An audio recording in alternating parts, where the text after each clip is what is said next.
We fall into dogma and fundamentalism when we lose our imagination and we demonize curiosity and education in favor of personal certainty.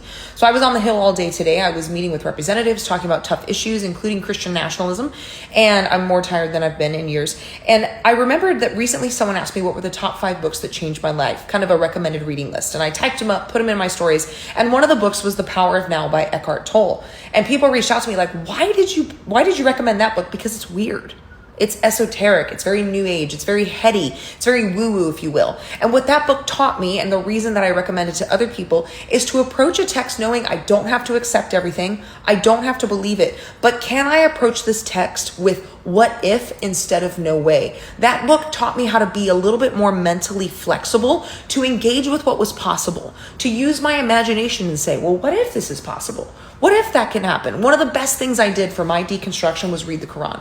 At that point, I understood that I had been raised with a lot of Islamophobia, and I had never read the Quran. I didn't know what the Quran actually said. I had been told what it said, but I didn't know. So I got to approach the Quran as a stranger. I had no assumptions. I didn't know what it said. I hadn't been taught, well, this verse in this chapter says this. And I got to interact with the text in a whole new way that I had never gotten to interact with the Bible.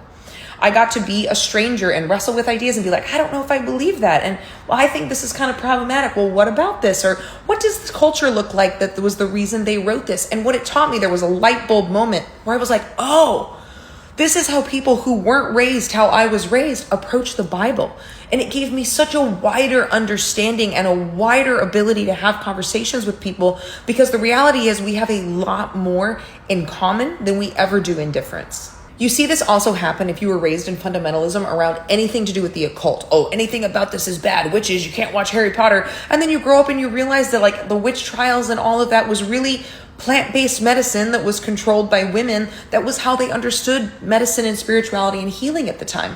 It wasn't this demon-possessed, she's having an affair with the devil. It was literally people taking ideas they didn't want to wrestle with and making them into something bad. So one of the things I challenge you is to read a strange book or a foreign religious text, or listen to the telepathy tapes. If you like podcasts, go in with an open mind, and instead of saying, no way, that's not possible, what if it's possible? You don't have to accept it. Engage with it, wrestle with it. Can you wrestle with it? Can you engage with a new idea?